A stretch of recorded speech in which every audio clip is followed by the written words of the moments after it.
Сакаме да покажеме дека криминалот во Македонија не се исплатува. Премиерот е дециден дека борбата со сивата економија е приоритет на владата.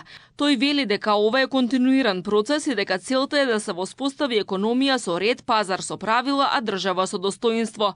Мицкоски укажува дека сивата економија е изгубен приход за државата и изгубена можност за инвестиции во болници, училишта, повисоки плати и пензии. Пораката е дека законот важи за сите. Нема селективност, нема привилегирани, секој што работи мора да придонесува. Но да бидеме искрени, оваа борба не може да биде само инспекцијска, таа мора да биде и системска. Затоа работиме на дигитализација на процесите, фактурирање, електронски пријави, поврзување на бази на податоци, намалување на административните бариери за регистрирање на бизнис, стимулации за формално вработување и поддршка за микро и мали предпријатија. Сивата економија во Македонија е проценета на нешто под 30%. Министерката за финансии Гордана Димитриевска-Кочовска е оптимист дека имплементирањето на ревидираниот акцијски план за 2026-2027 година ќе ја постигне целта за намалување на неформалната економија на 26% од бруто домашниот производ до крајот на 2027 година.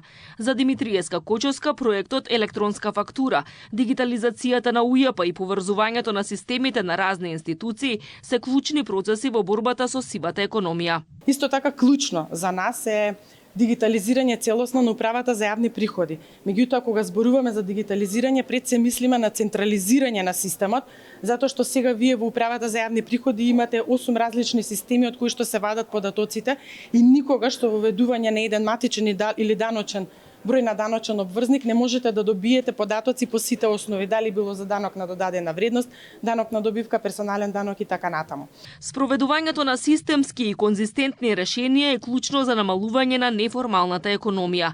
Министерот Бесар Дурмиши наведе дека се прават големи напори во тој правец, како мерки преку оперативниот план за вработување, за формализација и отворање нови работни места. Дополнително со законот за работно ангажирање лица треба да се воведе ред на пазарот на труд. Дополнително донесен е законот за работно ангажирање на лица, чија основа цел е формализација на одредени форми на работа и одговор на реалните потреби на пазарот на труд. Од 1 јануари 2026 година започнува примената и на законот за финансиска поддршка на инвестициите, кој стимулира компании што инвестираат, отворат нови работни места и остваруваат раст. Заедничката акција е клучна во борбата со сивата економија, затоа институциите, бизнисмените, синдикатите и академската заедница потпишаа декларација за партнерство и акција за формализација на неформалната економија.